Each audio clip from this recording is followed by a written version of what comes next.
De vez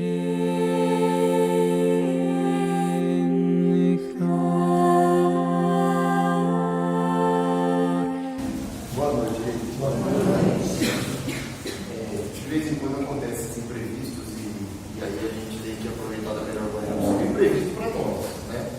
Porque a espiritualidade sabe de tudo muito antes de acontecer. Então, tudo que na verdade acontece, seja na nossa casa, no dia do Evangelho do Lar, no lar, seja nos dias em que a gente pretende se deslocar para casa espírita, para assistir uma palestra, fazer uma oração, tomar um passe, e aí a gente tem aquelas dificuldades, né, do dia a dia, que na verdade não são dificuldades, a gente sabe que é sempre aquela força que tenta impedir a gente de buscar ajuda. Enfim, tudo está pré-planejado, né? Então nada é por acaso, nada acontece sem o conhecimento de Deus, então as coisas são como elas são, e daí a gente tem que tirar a lição daquilo que foi. Então, se o nosso colega hoje teve um imprevisto, talvez o tema tenha que ser outro, qual é, não sei, não trouxe meu óculos, não esperava, vou pedir para alguém fazer gentileza de ler um trecho, a gente vai fazer isso de forma totalmente aleatória, né? Você faz gentileza? Porque realmente eu não trouxe. Abra, ou se quiser dar para alguém abrir, e aí a gente vê o que sai. Eu vou só pedir um minutinho, só para a gente fazer a oraçãozinha, tá bom? Aí depois a gente já... Vamos aproveitar então, porque essa questão do celular, por razões óbvias, né? Toda semana a gente pede aqui para pegar o celular, mas o motivo, é claro, né? Tocar um celular, alguma coisa assim, numa casa de oração, numa igreja, num templo, enfim, não é o ideal. Mas o mais importante, além do celular, é qualquer outro tipo de distração que tira a gente do foco daquilo que nós estamos fazendo aqui, que é receber algum tipo de benesse, seja do ponto de vista, né, do passo, ou seja do ponto de vista intelectual, no aprendizado daquilo que é dito aqui.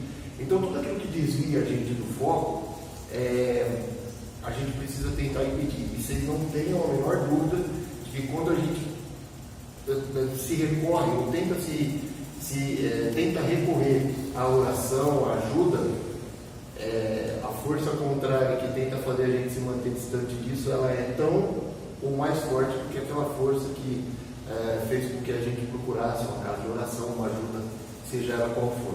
Então, por isso que é importante a gente manter o foco e aproveitar de maneira integral tudo aquilo que está preparado de novo. Está preparado muito antes da gente chegar aqui. Por favor. Muito se pedirá àquele que muito recebeu. O servidor que soube a vontade de seu Senhor e que, todavia, não estiver preparado e não tiver feito o que esperava dele, será abatido rudemente. Mas aquele que não soube sua vontade, que tiver feito coisas dignas de castigo, será menos punido. Muito se pedirá àquele a quem se tiver muito dado, e se fará prestar maiores contas àqueles a quem se tiver confiado em muitas coisas. Obrigado. Essa mensagem é uma das mensagens centrais, né, da doutrina espírita, que a gente ouve muito falar aquela frase: muito será cobrado a quem muito foi dado. E aí a lição é muito simples e direta. Se nós estamos aqui, estaremos amanhã, estivemos ontem, ou seja, se nós estamos buscando essa orientação, essa conduta espiritual, que é aquela baseada no que Deus, no que Jesus pregou, baseado nos planos de Deus para cada um de nós estamos buscando instrução, nós estamos buscando conhecimento, nós estamos buscando aprendizado. Então, a notícia é a seguinte: a nós que buscamos esse conhecimento, nós temos mais responsabilidade sobre os nossos atos do que aos ignorantes. E aqui a gente entende a palavra ignorante no sentido de não conhecedor, né? Não conheço, então sou ignorante. Então, assim, vamos imaginar a presença de vamos imaginar um desafortunado que, sei lá, teve uma vida familiar desde cedo saiu de casa, não teve uma educação cristã, não teve nada espiritual conduzindo a vida dele, seja vindo da família, seja vindo da escola, que muitas vezes nem teve oportunidade de frequentar, né? E nós, a comparação conosco, que estamos aqui e buscamos de todas as formas agir conforme a vontade de Deus, agir conforme os ensinamentos do Cristo. Essa pessoa, ela tem, isso está dito na literatura, ela tem, perante a justiça divina, ela tem uma espécie de atenuante em relação aos erros dela, ou eventuais erros que ela possa cometer, porque ela não teve oportunidade para se instruir, para buscar o conhecimento. E nós não, nós estamos aqui. Todo mundo saiu de casa hoje por um propósito para vir aqui, né? E todo mundo sabia, pelo menos eu acho que a grande maioria sabia, que o nosso cronograma ele prevê 30 minutinhos de palestra. E nesses 30 minutinhos de palestra, alguém vem aqui e fala sobre algum tema do qual, sem voltar para a doutrina espírita, né, do qual nós precisamos nos investir para seguir nossa vida. Ou seja, é a nossa conduta moral, é a nossa conduta espiritual, é a nossa conduta cristã, que é aqui doutrinada semanalmente. E para quem se aprofunda mais, a literatura espírita é imensa, gigantesca. Então a gente também tem oportunidade, os livros aqui, já foi dito várias vezes, eles são gratuitos. A retirada dele, retira, lê, entenda a mensagem, estude, não conseguiu, mas não está tudo bem, não vai ter carteirinha, ninguém está marcando data. De novo, tudo acontece como tem que acontecer, na hora que acontecer. Então, esse aí está tudo de graça. Quem for lá na USE vai comprar livros por 15, 18, 12 às vezes, R$8 às vezes, não paga o custo da impressão. Se a gente fosse xerocar esse livro, seria mais caro. Então, assim, a literatura espírita ela é muito grande, ela é muito vasta, ela é muito rica e acessível. Terminou ontem a Feira do Livro Espírita. Quem teve a oportunidade de ir dessa vez ou na outra, quem não teve, quem nunca foi, vá, porque é uma oportunidade muito boa de pessoas estudiosas que estão ali direcionando a gente, para vários temas que são pertencentes da literatura espírita. Então o fato é, nós temos esse acesso, nós estamos aqui hoje aprendendo, tivemos semana passada, alguns vêm aqui na quarta-feira também para doutrinação, para desenvolvimento mediúnico. Os livros estão aí, a gente tem amigos. Eu não estou falando só do espiritismo, tá? Porque senão a gente também fica fechando muito a questão, e isso não é legal. A gente está falando do cristianismo, dos seguidores de Cristo de uma maneira geral, seja de que religião for. Então, essas pessoas que procuram, de alguma forma, seja no catolicismo, seja no espiritismo, seja nas igrejas evangélicas diversas, quem está buscando seguir os ensinamentos do Cristo e tem essa oportunidade de frequentar um lugar que dê essa oportunidade para a gente, essas pessoas, assim como nós, seremos muito mais cobrados acerca dos nossos atos do que aqueles que não tiveram a oportunidade de se instruir. Então, não deixa de ser uma condição, né? É meio estranho falar isso, né? Outro dia eu estava lendo uma coisa também, que uma das maiores provações que a gente tem na Terra, olha como é curioso isso, é a riqueza mesmo, riqueza material, né? Porque via de regra, não é regra isso, mas via de regra, quando uma pessoa é bastante afortunada, tem uma vida extremamente, enfim, tem tudo, materialmente falando, tem de tudo, não falta nada, consegue até ter diversos luxos, né, e tal. Muitas vezes essa pessoa ela está tão deslumbrada com aquilo que a vida terrena trouxe para ela, que ela acaba que deixa Deus um pouquinho de lado. Então tem também uma outra frase que está na Bíblia, está na literatura espírita, que a frase diz assim: é mais fácil um camelo passar no buraco de uma agulha do que um rico entrar no reino dos céus. Camelo não é um animal nesse caso, camelo é uma corda náutica, né, para navegação, para atracar grandes navios, que é uma corda extremamente grossa. E aí imagina uma corda com uma grossura imensa passar no buraco de uma agulha. Então isso é a palavra de Cristo, inclusive, tá? Essa frase é de Cristo. Então vocês imaginam essa comparação. É mais fácil um camelo passar no buraco de uma agulha do que um rico entrar no reino dos céus. E é por isso, porque o rico às vezes ele acaba, de novo, gente, isso aqui não estamos generalizando, nós estamos contextualizando as coisas, né? assim como tem muito pobre extremamente temente a Deus, tem pobre também, eu estou falando de desafortunado, tem pobre também que é totalmente desligado das questões espirituais, e tem o rico também das duas formas. Mas em geral, o que a gente vê é que quando a vida favorece demais materialmente as pessoas, talvez a gente tenha uma tendência a deixar essas coisas em segundo plano. Então assim, poxa, eu estou comendo camarão aqui hoje, estou tomando um vinho de 3 mil reais a garrafa. Aí eu passei por uma pessoa que estava fuçando no lixo para almoçar, e eu não fiz nada. Naquele mesmo dia, no caminho do meu trabalho, eu não fiz nada. Então, mais uma aprovação. Então a riqueza é a maior aprovação, uma das maiores aprovações que a gente pode ter aqui. É curioso, mas é verdade. E outra grande aprovação é justamente essa que nós estamos aqui recebendo nesse momento, que é o quê? Nós estamos nos instruindo. De alguma forma nós estamos enriquecendo. Intelectualmente, moralmente, espiritualmente, estamos enriquecendo com esse conhecimento. Mas o que eu vou fazer com esse conhecimento? Aí é que é a questão. Eu vou botar isso em prática? Ou a gente sai daqui, entra pelo ouvido, sai pelo outro, né? Como é que a gente vai usar essa ferramenta? Uma coisa é eu ter ferramenta, outra coisa é eu saber usá-la, outra coisa é eu querer usá-la, outra coisa é eu ter oportunidade de usá-la. Então, o que fica, assim, de lição nesse textinho que a gente leu, que a Ana deu para a gente hoje, que é a espiritualidade de maneira aleatória, que não é aleatória, mas ela trouxe para nós, é isso. O que nós vamos fazer com os ensinamentos que a gente recebe? O que a gente vai fazer com a riqueza que a gente tem, ou pode vir a ter, ou pode herdar, ou sei lá o quê. Então, assim, precisamos refletir sobre isso, porque uma coisa é ser cristão, outra coisa é parecer cristão, e outra coisa é viver cristão. Então, são coisas diferentes, né? Eu posso simplesmente me nomear cristão, mas as minhas atitudes, elas não condizem nada com o ensinamento de Cristo. Quanta gente a gente não vê que eventualmente foi batizado lá na infância, que nunca mais se viu a vida espiritual. E tudo é permitido.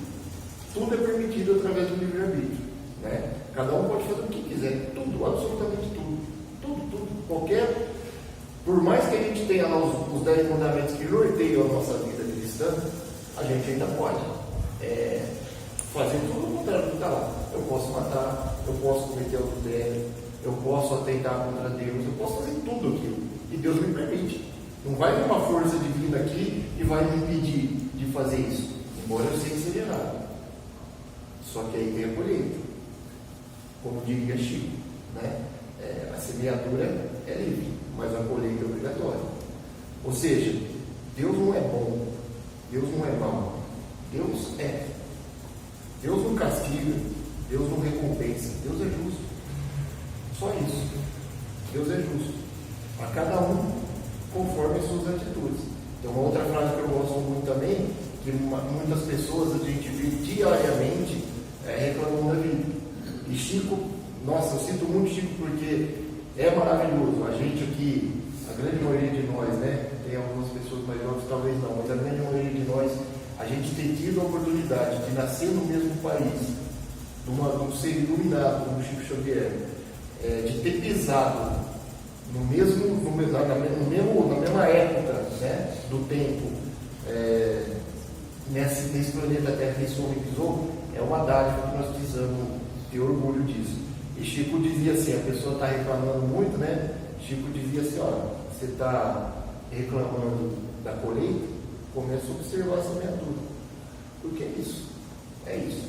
Nós somos consequência daquilo que nós fazemos, daquilo que nós pensamos, daquilo que nós agimos. Ah, mas Deus não podia. Deus já fez tudo que ele podia fazer. Ensinou, mandou Jesus aqui para a terra, para se sacrificar e tudo mais que vocês conhecem da história. Poxa, quer prova maior de amor do que essa? Né? De Deus mandar seu filho e do filho dele encarar essa missão e vir para cá, passar pelas provações que passou, passar pelas expiações que passou, sabendo o que ia acontecer. Jesus sabia o que ia acontecer desde o começo. Porque nós somos espíritos encarnados, nós somos inconscientes, né?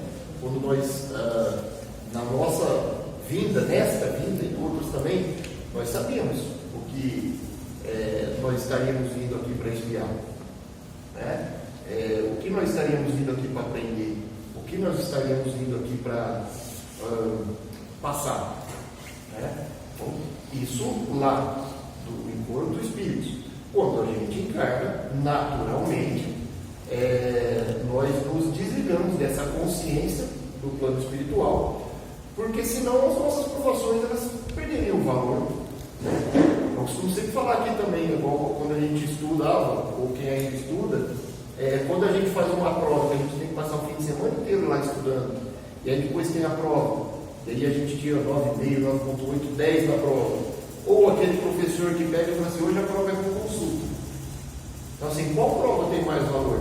Daquela pessoa que precisou se esforçar para estudar, entender a matéria e depois ir bem na prova, ou daquele que só teve a habilidade de procurar ali na hora e responder? Então é assim que funciona a nossa vinda, a nossa encarnação. Nós não temos consciência daquilo que nós temos que provar, porque se nós tivéssemos consciência disso, a prova seria muito diminuída. A prova seria muito diminuída. Imagine vocês, a gente já cansou de ver dois irmãos que vieram do mesmo ventre, estão encarnados na mesma família. Eu conheço dois gêmeos. Eles são daqueles gêmeos, os gêmeos univitelinos, né, que eles são absolutamente idênticos. É incrível. Eu trabalhava com um deles, eu olhava para a cara dele, trabalhava de frente para ele, olhava para a cara dele 9 horas por dia. E teve um dia, num show que eu fui aqui na cidade, eu encontrei o irmão dele e eu dei 2 passos na direção dele para ir cumprimentar, porque eu achei que era o que trabalha comigo, não era. Aí eu falei, gente do céu, era o Danilo e o Daniel. Aí eu falei, gente do céu, é o Daniel, não é o Danilo. Quase que eu não tenho avisado, quase fui cumprimentar o cara errado. Esses caras não se suportavam, sem motivo. Eles eram gêmeos, univitelinos. Eles não se suportavam. E ninguém explicava por quê. Brigaram quando era criança. Não, ninguém explicava por quê. Aí, para quem recorre aos ensinamentos da doutrina, a gente sabe que isso é uma aprovação, né, do nicho familiar, onde a gente é colocado. Isso pode, estou falando de irmão, não pode ser marido, mulher, amigo, colega de trabalho, isso pode ser de várias naturezas. Mas a gente é colocado no mesmo espaço, a gente tem uma antipatia que a gente não explica, mas para quem tem o conhecimento, aí de novo volta na questão que nós lemos. Para quem tem o conhecimento, temos a responsabilidade de agir conforme. Então, assim, a gente não explica por que a gente não gosta daquela determinada pessoa, mas eu sei que existe um motivo e que eu preciso superar. Eu preciso superar aquilo. Eu preciso passar por cima, preciso amá-la gratuitamente. Mas ela me odeia, ela fala mal de mim, ela tenta me prejudicar no trabalho. Eu vou fazer a minha parte. Eu vou amá-la. Foi isso que Jesus pediu. Para a gente amar o próximo como se fosse nós mesmos. Então, não guardar nada de ruim no coração. Não proliferar nada de ruim dentro da gente.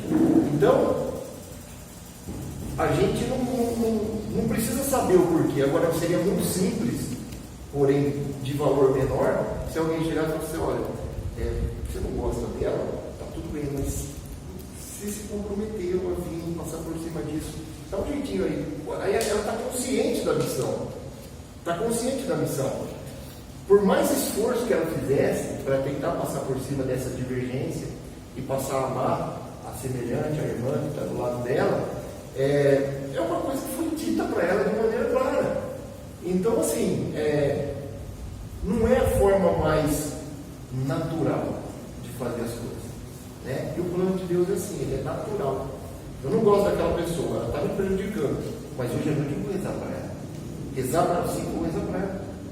Vou rezar para ela. E quando a gente... Isso é difícil pra caramba.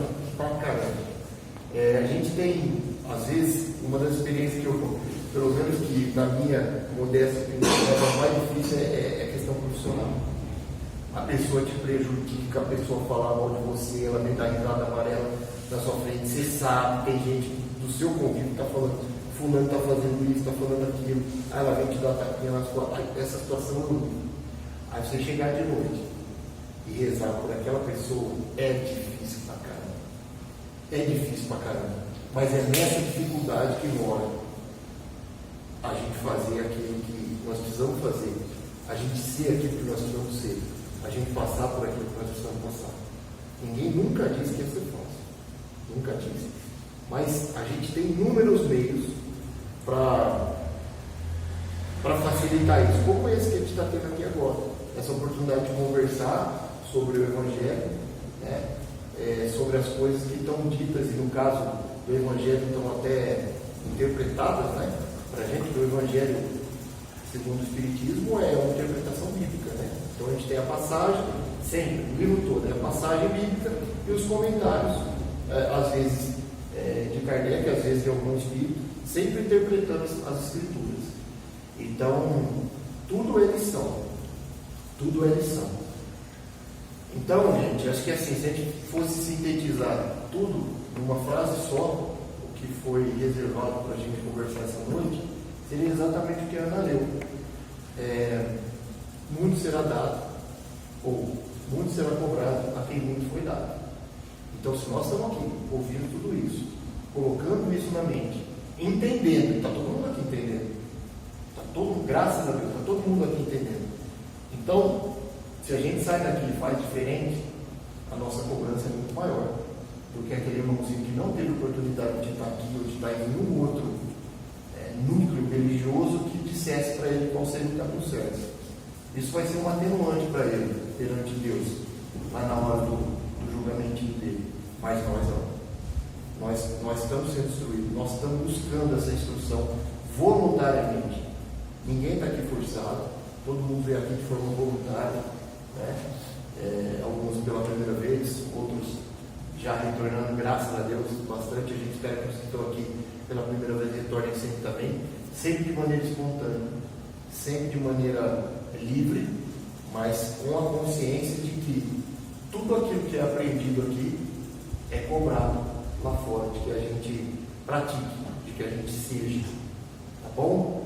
Então eu espero que eu tenha sido um tampão no mínimo razoável para vocês, mas eu acho que o que importa é tudo que a gente está recebendo, né? Desde que a gente passa daquela porta ali, a gente já começa a receber todas as benesses que a espiritualidade preparou para nós.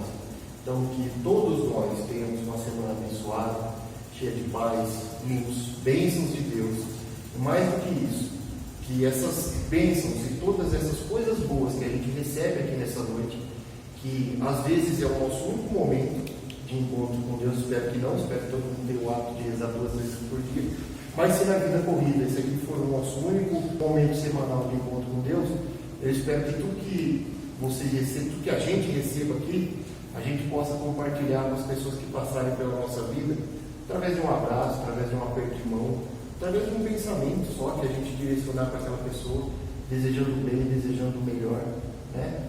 Então acho que isso é o mais importante, a gente receber, mas também compartilhar, tá bom? Fiquem com Deus e excelente semana para todos, tá?